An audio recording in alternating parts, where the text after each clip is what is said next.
Inside Edition with Deborah Norville. Death of a Boy Scout. Michael begins to stumble. Finally, he falls and loses consciousness. We saw a Boy Scout troop coming down the trail. We would cringe, here comes trouble. Death of a Boy Scout. Michael begins to stumble. Finally, he falls and loses consciousness. We saw a Boy Scout troop coming down the trail. We would cringe, here comes trouble. Nature hikes are one of the great traditions of Boy Scouting, but are the leaders guiding these boys on hikes properly trained? Inside Edition's I Squad has the upsetting story of a would-be Eagle Scout who died on a Scout hike, a boy whose parents are now asking if the Scouts were really prepared. Lisa Guerrero with more. Oppressive heat. It's really hot out here. Rugged terrain. Alligators. I'm hiking through the Florida Everglades under the sweltering sun to retrace the steps of a devoted Boy Scout whose tragic death has ignited the question, is the historic Boy Scout organization living up to its motto, be prepared, when protecting its young members? Michael Sclawy-Adelman was on his way to becoming an Eagle Scout and just needed to complete a 20-mile hike. So the Florida teen joined his troop leaders on a day hike through Big Cypress National Park. This rugged trail is considered challenging even for experienced hikers, and the temperature that day would soar to 100 degrees. Official park records provide a chilling account of Michael's last hours. About 10 miles into the hike, the group stopped for lunch. The sun would have been beating down at this point, and all they could do was drink because they said it was just too hot to eat.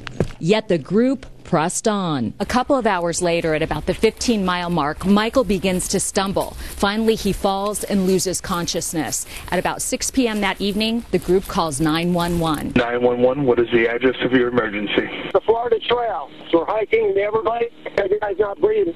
By the time rescuers could reach them, Michael was dead. Michael's parents claim that those Boy Scout leaders were far from prepared for the intense heat or for the emergency that followed. Extremely disappointed in the people that we trusted and an organization that we trusted.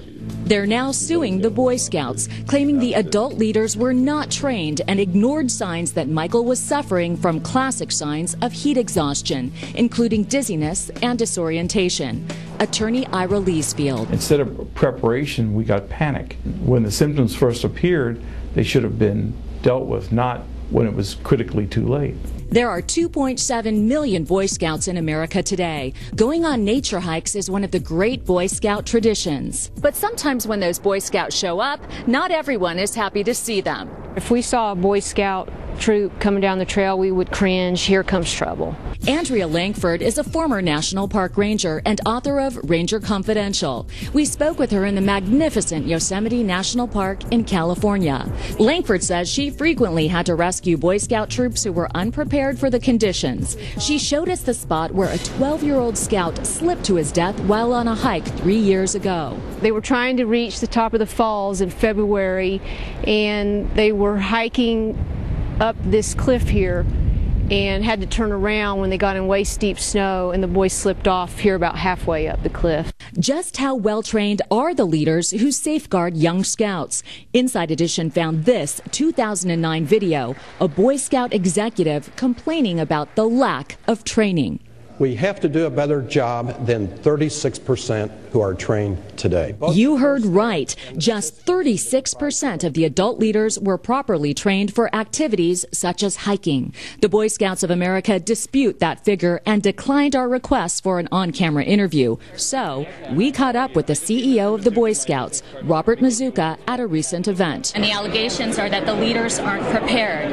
How can you answer those concerns? Well, we work very hard at making sure leaders are prepared. We have extensive training programs, and one death is one too many. What do you have to say to the family of the victim who died on a hike in the Everglades 2 years ago? First of all, my heart goes out to them. I'm sorry for their loss. And from that, if there's a lesson to be learned in that, we want to learn that so that doesn't happen again. In court papers, the Boy Scouts of America and the leaders on that hike have denied any responsibility for Michael's death.